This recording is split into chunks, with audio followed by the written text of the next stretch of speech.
Look, my dear friends, the children are going to their coaching class for yesterday, and the teacher is also coming. Seeing the teacher, the students got off, and by saying good evening, they sat on the place. Sir, I did not understand what you say in English. So, I would like to request you that speak in Hindi also so that we can understand properly.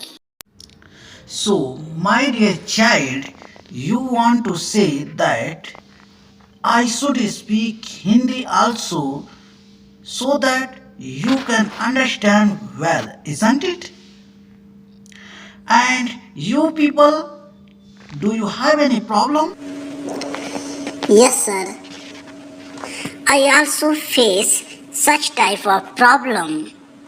Sometimes I understand and sometimes I do not understand. That's why I also want to say that whatever you speak, please speak in Hindi so that we can understand well. Okay okay, मैं समझ गया। आप लोग बहुत ही beginner हो और इसीलिए आप लोगों को पूरी तरह से मेरी बात समझ में नहीं आती है।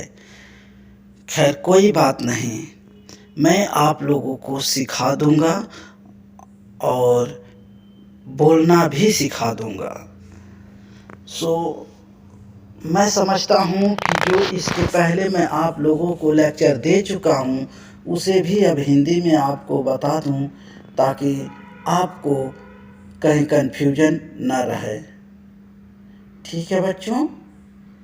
ओके, तो इसके पहले वाले क्लास में मैंने कहा था कि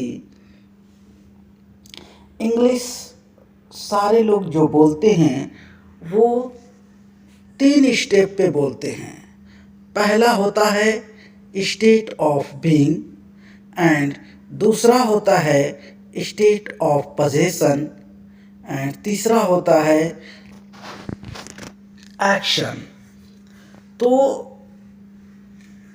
स्टेट ऑफ बीइंग का मतलब होता है आपका लोकेशन, किसी का लोकेशन, किसी का भी पोजीशन, कंडीशन दिखाने के लिए बात होती है। और स्टेट ऑफ पोजीशन का मतलब होता है किसी के पास क्या है, तुम्हारे पास क्या है, मेरे पास क्या है। और एक्शन का मतलब होता है कि कोई भी बात किया जाए, किसी के बारे में बात किया जाए, जो भी हम बात करते हैं जिसमें आना जाना खाना रहना सोना सब होता है उसे ही कहते हैं एक्शन। सो अब सारी बात आप लोगों को समझ में आ गई होगी।